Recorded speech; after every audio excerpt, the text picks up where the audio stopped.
Hi, this is Kurt Cambier with Centennial Capital Partners. Thanks for joining us. I want to give you a little bit of a background on myself so you kind of know my philosophy in life and my values and really who I am and where I come from. I believe that you should live large, laugh often, and love always, and pay it forward when you can. And what I mean by living large is participating in life, going out and enjoying, volunteering, helping the community around you. Laughing often, I think, is one of the most important things.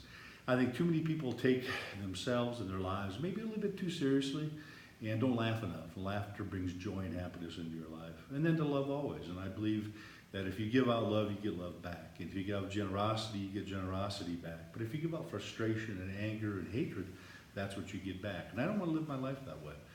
So I believe that we need to pay it forward when you can. And that's what I believe in life, is that if I can improve, and everybody I meet every day, in any type of interaction that might be, I just want to make their life a little bit better. If I sit down with you, whether you do business with me or not, I want your life to be a little bit better because you've met me. And if I've accomplished that, then I've accomplished my goal in life. Go back to find out a little bit of who I am. You have to go back to my background. I grew up in a little town in Iowa. My mother was an orphan. She had a tough life. Her father was an illiterate German immigrant, and her mother died after having 7 children of breast cancer when she was 2. And her dad, being an illiterate German immigrant, had his farm quit claim deemed away from him in southern Minnesota, and he could no longer take care of his family during the Depression.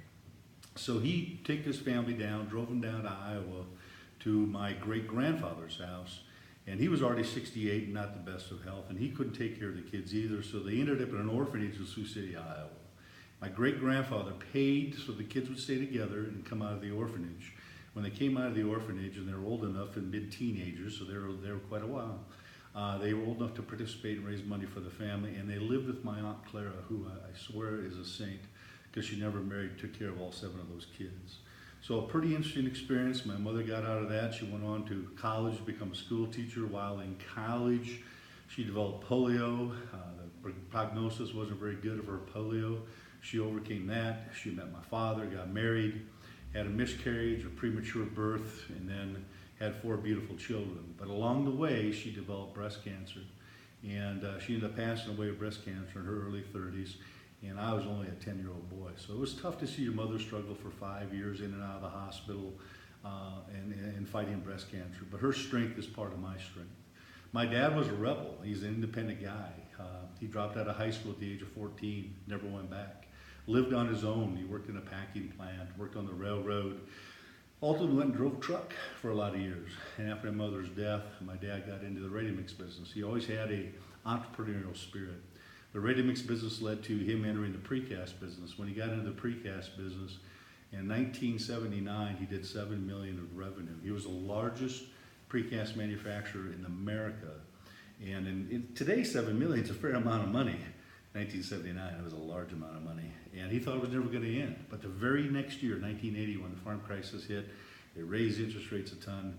His revenues fell to $800,000, and he ended up going broke and losing everything. Along the way, he suffered a heart attack from the stress, and it ultimately ended up killing him in his early 50s. And he was a tough guy. After his first major heart attack, they told me he had 6 months to live, and he lived nearly 6 years. And took 24 pills a day, 3 shots of insulin a day. But I learned toughness and an entrepreneurial spirit from my father. My own story, I was involved in the family business after I got out of college at the University of South Dakota and drove to Colorado because family business went broke. I ended up having some odd jobs in the mountains, working construction.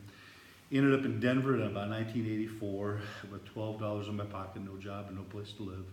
The only job I could get was selling insurance, so I sold insurance. I went door to door, didn't know anybody. It was quite an experience, but that led me into lots of challenges and led me to grow to where I am today and becoming a certified financial planner, having a very successful reputation and a solid business here in the Denver area, and I enjoy working hard for my clients. Along the way, though, I met a beautiful woman, a Colorado native. Married her, lo and behold, after the birth of our 3rd child, she got multiple sclerosis, and the effects of which we still live with today. I got a little inclination of how my father, a little bit of a feeling of how my father must have felt when he had small children and knowing he was going to lose his wife, because when my wife got sick, we had 3 kids under the age of 5, and the doctor said there's one of the 3 things that's wrong with her. She either has cancer, she has lupus, or she has multiple sclerosis. And they go, if I were you, I'd pray for multiple sclerosis. So we did, and we have multiple sclerosis.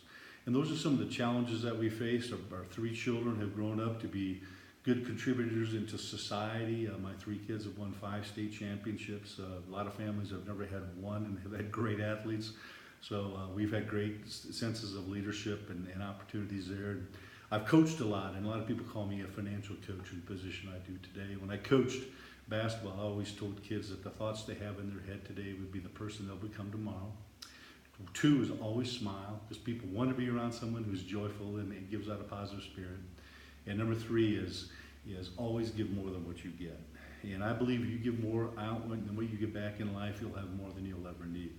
So I hope those experiences along the way give you a better understanding of who I am as a certified financial planner and as someone who can possibly help you answer some of the questions, maybe fill in some of the blanks of your financial life and develop a plan to help you. The challenges in our lives is what makes us better.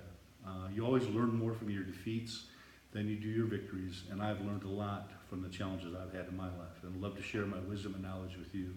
So give me a call, 303-584-1161, or my direct line, 303-271-1067, or go to kurtcambier.com. That's KURTCAMBIER.com. I'd love to have a chat with you. Thank you. Have a great day.